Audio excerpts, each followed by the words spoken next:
감사합니다. 오늘 하루도 아버지 살아가게 하시니 감사합니다. 하나님, 오늘 하루가 정말 주님 주신 힘으로 아버지 나아가길 원합니다. 부족한 저를 이 자리에 세워주셨으니 아버지 하나님, 정말 이 시간 온전히 주님만 예배하길 원합니다. 아버지, 우리의 마음속에 오늘 찬양하고 아버지 예배드릴 때 정말 주님의 사랑이 부어지게 하시고, 아버지 하나님, 오늘 이 예배 가운데 주님 함께하여 주시옵소서. 아버지 감사합니다. 예수님의 이름으로 기도드립니다. 아멘.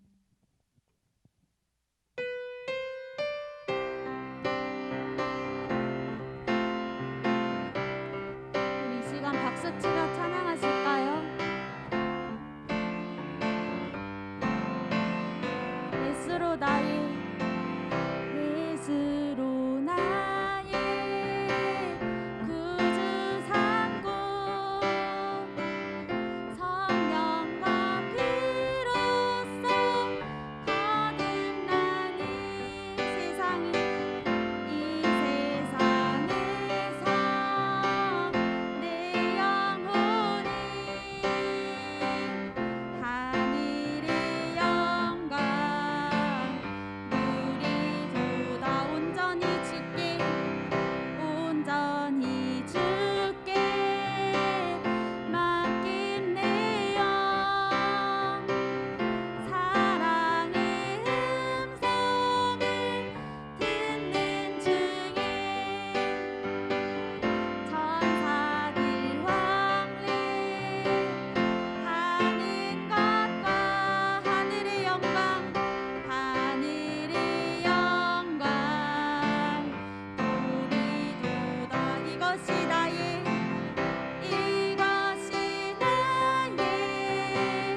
간증이요 이것이 나의 찬송일세. 나 사는 동안 끊임없이 구주를 찬송하리로다. 주 안의 기쁨 주 안의 기쁨 누림으로 나 힘의 풍랑이 잠잠하니 세상과 나는 한 곳 없고 구속한 주만 보이도다. 이것이 나의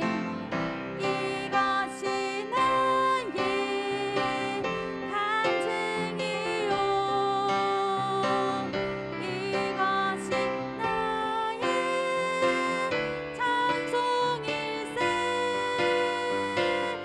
나 사는 동안 끊임없이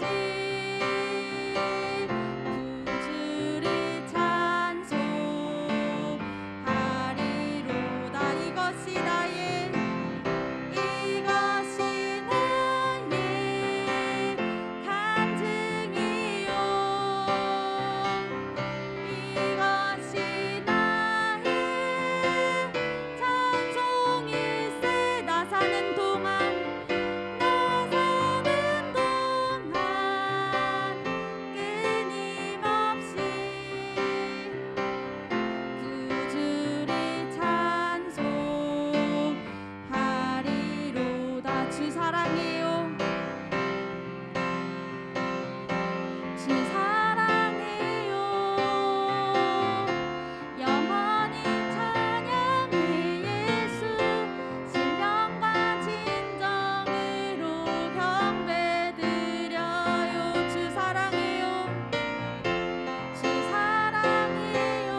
살아계신 하나님을 찬양합니다.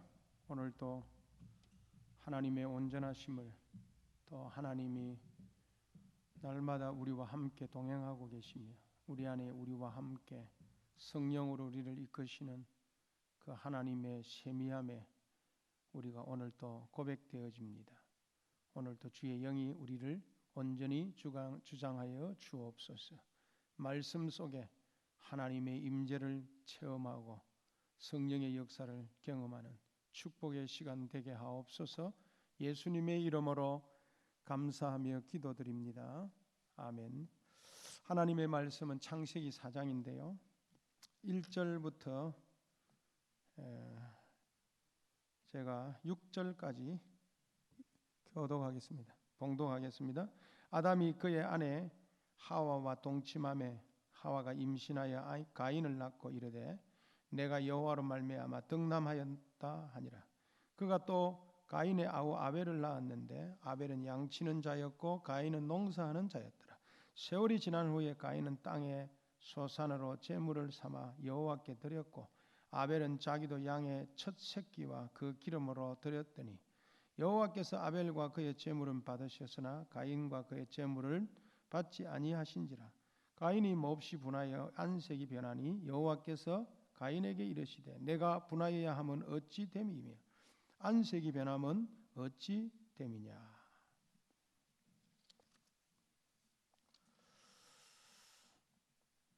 창세기 3장은 인간 타락에 관한 내용이죠.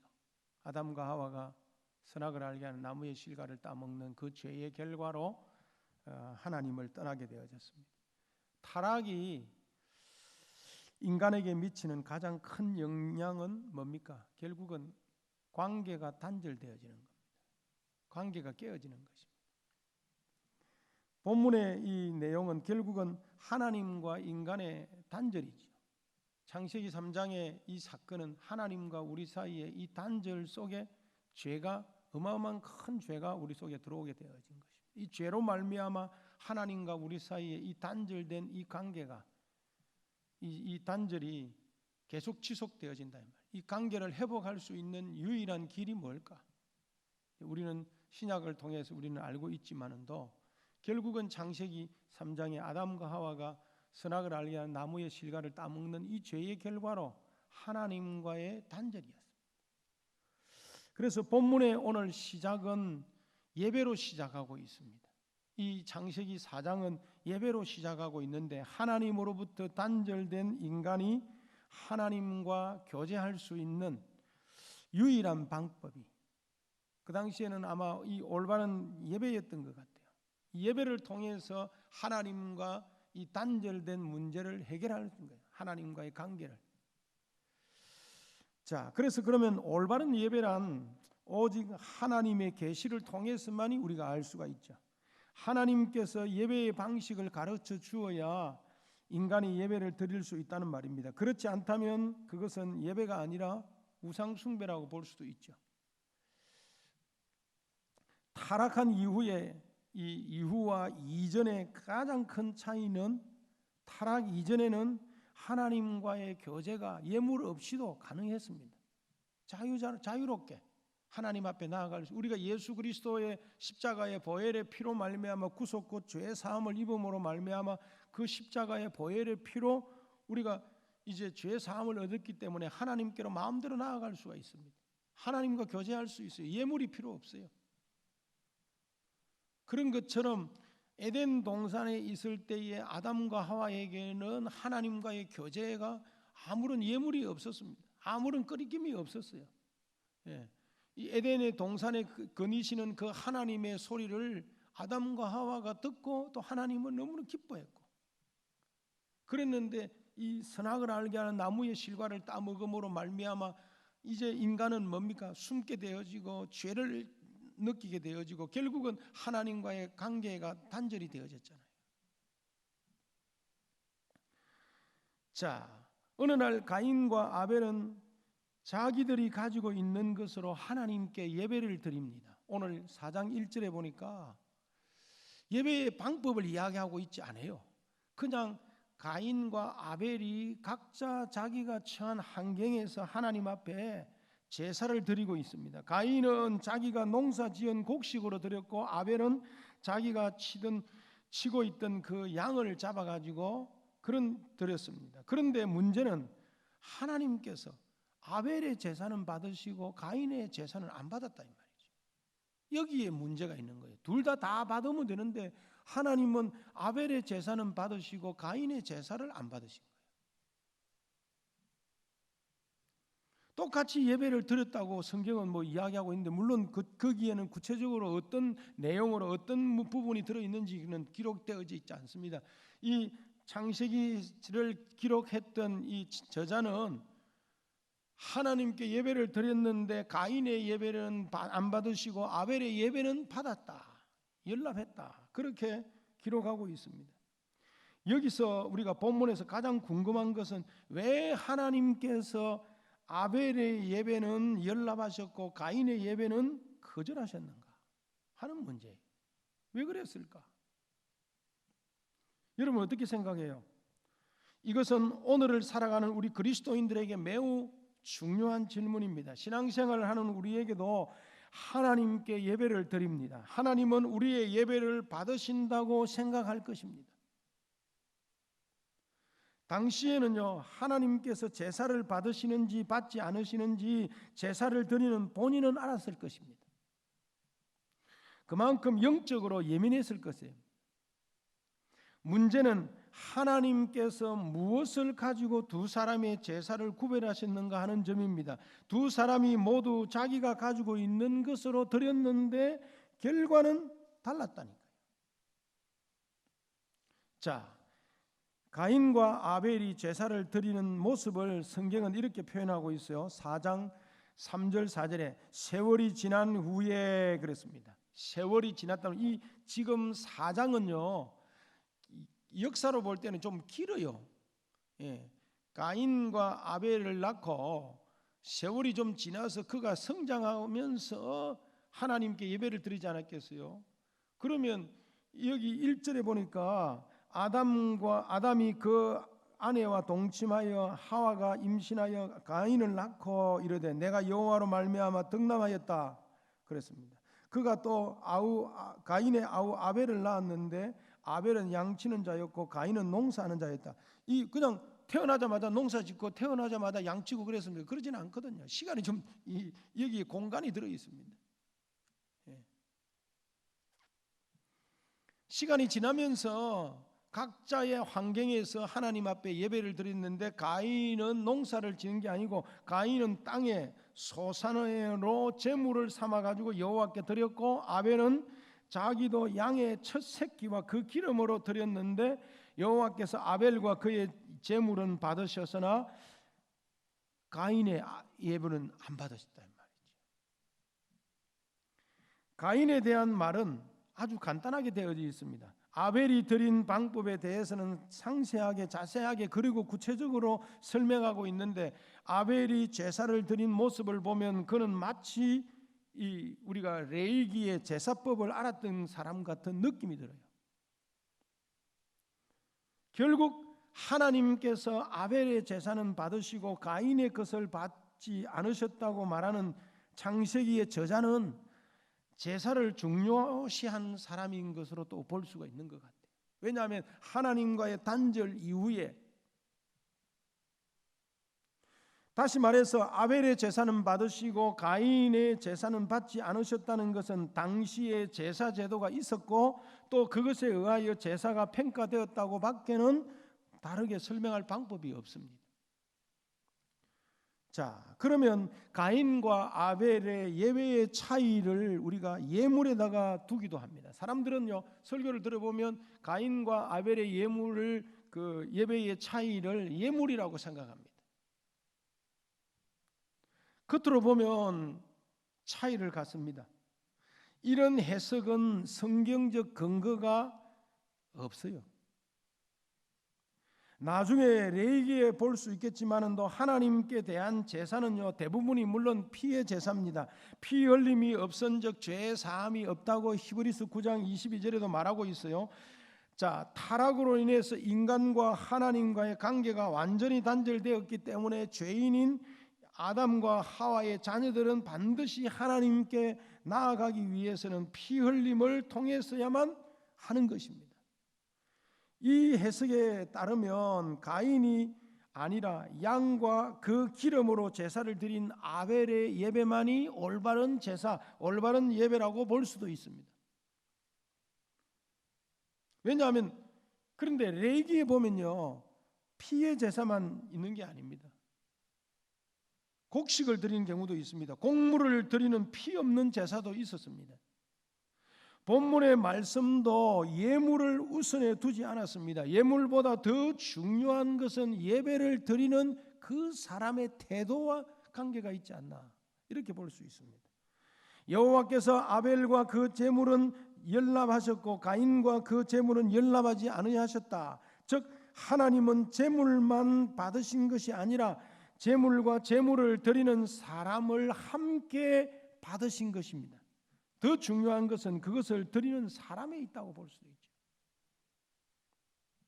그렇다면 하나님은 왜 아벨의 제물을 받으셨을까? 아벨의 제물을 받으셨을까? 이에 대한 구체적인 이유를 히브리서 기자는 설명하고 있는데, 히브리서에 보면 믿음으로 아벨은 가인보다 더 나은 제사를 하나님께 드렸다, 이렇게 그러므로 의로운 자라 하시는 증거를 얻었으니 하나님이 그 예물에 대하여 증거하심이라.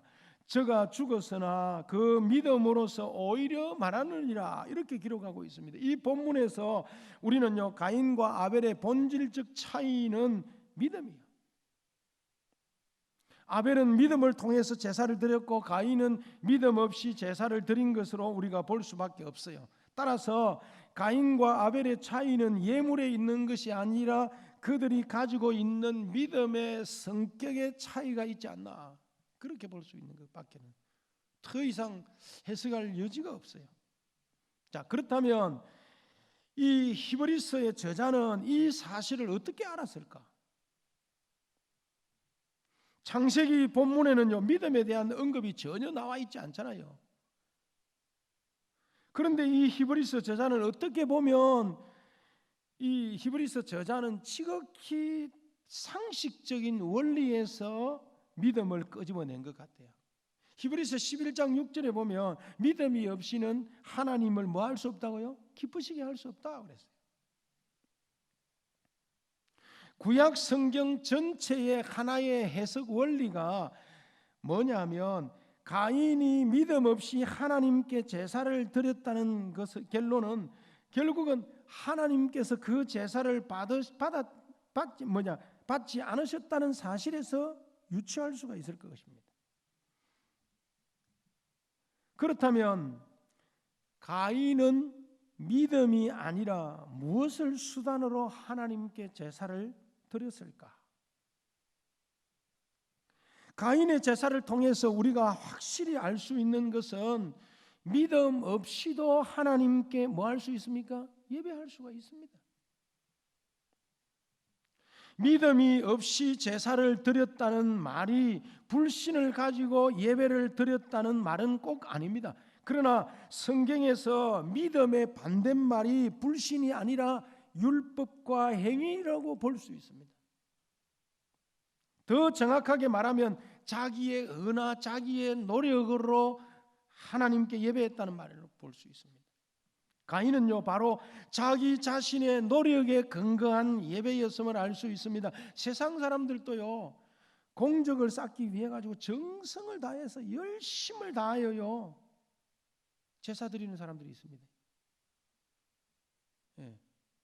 공적을 쌓기 위해서, 또 복을 받기 위해서 죽은 조상들이 자기를 막 이렇게 자기 사업을 복을 주기 위해서 정성을 다해서 아주 예배를 드려요. 제사를 드립니다.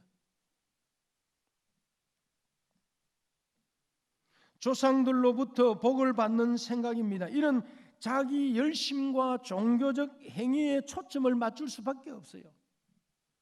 믿음이 없이 자기 의로 드리는 예배가 가지고 오는 결과가 아주 치명적입니다.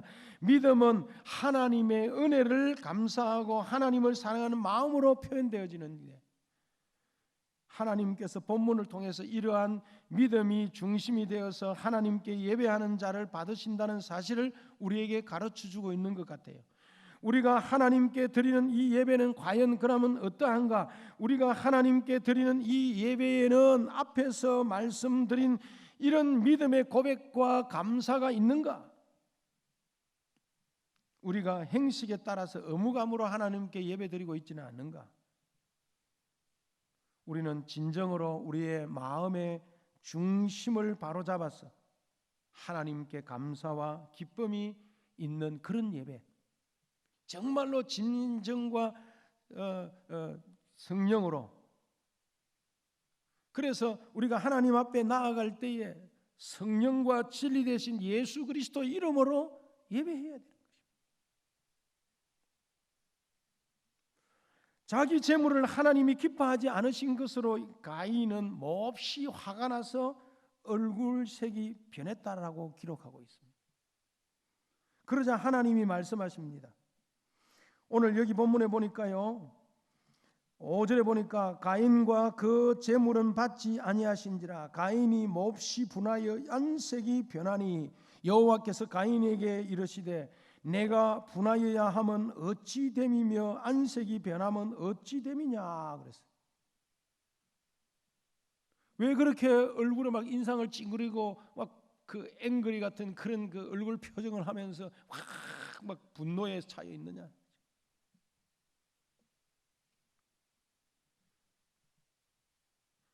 그러면서 뭐냐? 여기 6, 7절에 보니까 내가 선을 행하면 어찌 낯을 들지 못하겠느냐? 선을 행하지 아니하면 죄가 문에 엎드려 있느니라. 죄가 너를 원하나 너는 죄를 다스릴 것이다. 죄가 가인을 공격한다는 비유입니다. 가인은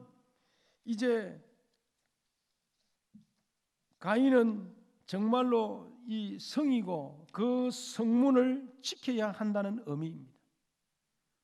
죄의 소원은 내게 있으나 너는 죄를 다스릴지니라 라고 말씀했습니다. 이렇게 하나님은 가인을 배려하셔서 피할 길을 일러 주셨고 하나님에 대한 분노로 가득 찬 이 가인에게 오히려 더 분노만 일으킬 뿐이었습니다. 악한 마음으로 가득 차 있을 때에는 어떤 말도요, 심지어 하나님의 말씀도 전혀 아무런 역할을 하지 못함을 우리는 보게 되어집니다. 화가 나면요, 부모님이 무슨 말씀을 해도 안 알아듣는다니까. 화가 나고 분하면요, 그 어떤 위대한 사람이 와서 자기에게 말을 해도요, 그 말이 귀에 안 와닿는다니까. 가인은 지금 분해가지고 있기 때문에 하나님의 말씀을 들어도 하나님의 말씀이 들리지 않아요. 여러분 그럴 때 있죠. 화가 나고 막 분하면요, 누가 어떤 사람이 친구가 옆에 와서 이야기해도 그 말이 내 귀에 안 들어오는 거예요. 야야 그만해라 그만해라, 야야 그만해라. 그래도 그 말이 안 들어. 화가 치밀어가지고. 지금 가인은요 완전히 분노에 차 있어가지고 하나님의 말씀이 자기 귀에 안 와닿는 거예요. 가인의 입장에 보면 하나님께서 한 말씀을 요약한다면 내가 틀렸다는 거죠. 가인은 이것을 인정할 수가 없었습니다. 그는 자기가 옳다는 것을 확신하였고 또 그것을 입증하려고 하였습니다. 가인은 하나님의 말씀에 아무런 대꾸도 하지 아니하고 자기의 계획을 실천합니다. 물론 가인은 자신이 틀렸고 아벨이 옳다는 것을 지식적으로는 알았을 것입니다.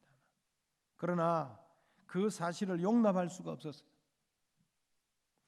가인이 아벨을 죽인 이유를 요한은 아주 분명하게 말하는데 요한 1서 3장 12절에 보면 가인과 같이 하지 말라 그랬습니다. 저는 악한 자에게 속하여 그 아우를 죽였으니 어찐 영고로 죽였느냐. 자기의 행위는 악하고 아구의 행위는 의로우니라. 이걸 가인이 알았던 거예요. 자기는 지금 악하고 아벨이 지금 어렵다는 것을 알았지만, 지식적으로는 알았지만도 그 분노에 차여 있는 이 가인에게는 그거 말이 안 와닿는 거예요. 자기의 잘못을 자기가 시인하지 않으려고 그러는, 인정하지 않으려고 그러는 거예요. 가인이 아벨을 죽인 이유는 바로 악한 자에게 속하여 죄를 다스리지 못하였기 때문입니다. 가인은 스스로 뱀의 후손에 속하여 여자의 후손인 아벨을 죽였습니다. 그는 하나님의 말씀을 용납할 수가 없었습니다. 하나님의 말씀을 부정하는 최종적인 방법은 그 아우를 죽이는 길이었고, 가인은 그 길을 따랐습니다. 그래서 유다서 11절에 보면 가인의 길이 나오는데, 그 길은 바로 이성 없는 짐승같이 본능을 따라 행하는 길이었습니다. 이것은 본질상 하나님에 대한 도전이었습니다. 가인이 아벨을 죽인 것은요, 하나님을 죽일 수 없었지만, 만약 하나님이 계셨다면 그가 아마 하나님을 눈앞에서도 죽였을 것입니다. 하나님의 충고를 듣는 둥 마는 둥 하며 가인은 아벨을 유인해 가지고 이제 들로 데리고 나가서 쳐 죽여버립니다.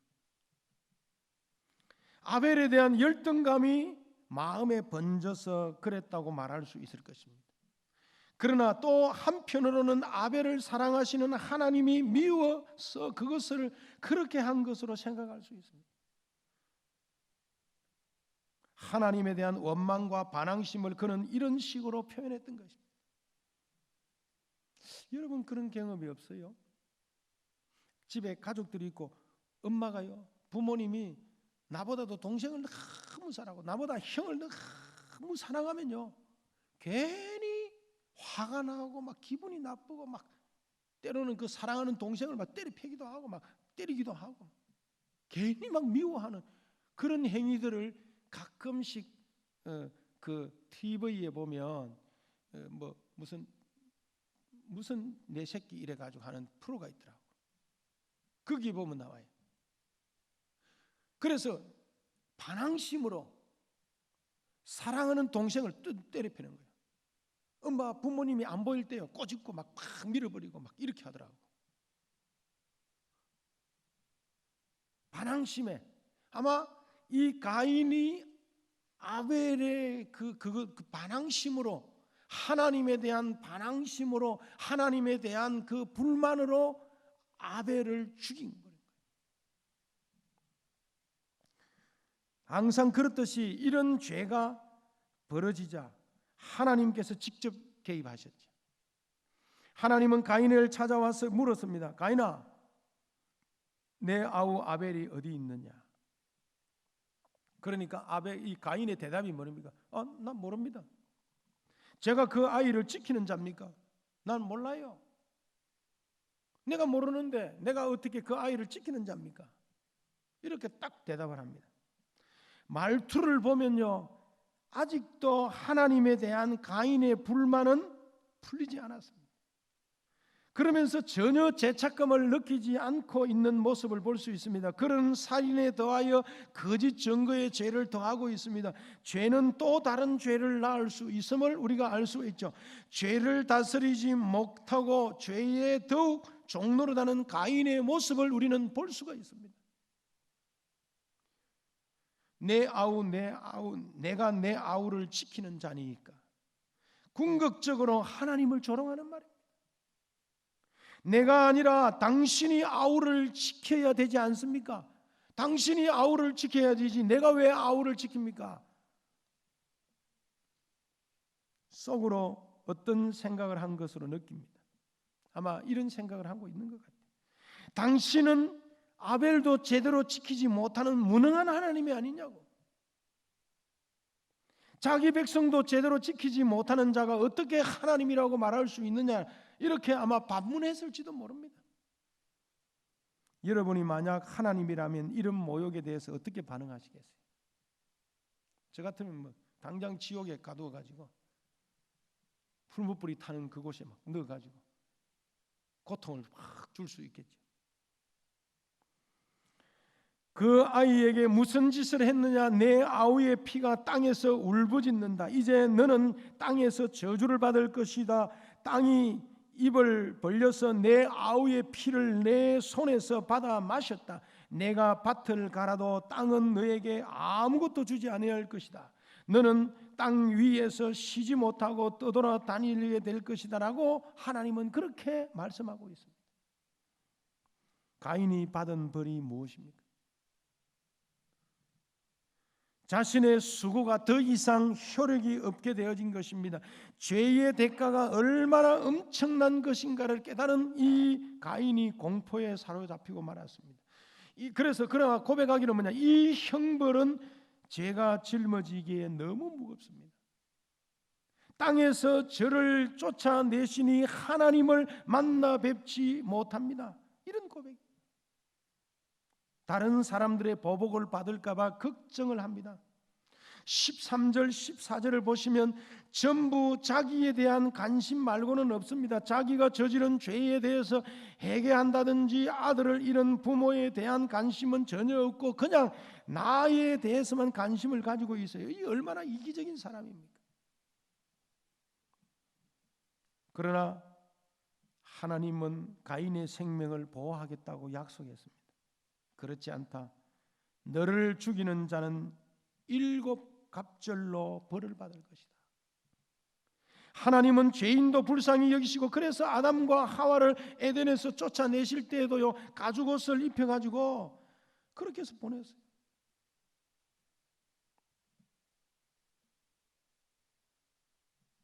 이제는 가인의 기도도 들으시고 그에게 표를 찍어주셔서 어느 누가 그를 만나도 그를 죽이지 못하게 하셨습니다. 가인은 이런 호의를 받고도 하나님께 감사와 회개하지 않았습니다. 하나님의 호의는 가인이 얼마나 악한지를 우리에게 보여주고 있습니다. 하나님의 호의의 약속을 받은 이 가인이 가장 먼저 한 일은 하나님을 떠난 일입니다. 하나님 앞에서 하나님께서 가인을 쫓아내신 것이 아니라 가인이 스스로 하나님의 면전에서 떠나버린 것. 그 이후에 그가 한 일은 아들을 낳고 이름을 에녹이라 지은 다음에 성을 쌓는 일이었습니다. 하나님은 그가 유리하도록 하였으나 가인은 그 명령을 거부하고 성을 짓고 자신의 힘으로 자신의 생명을 지키려고 하였습니다. 하나님께서 베풀어 주신 이 호의를 전적으로 신뢰하지 않았던 이 가인의 모습을 우리는 볼 수가 있습니다.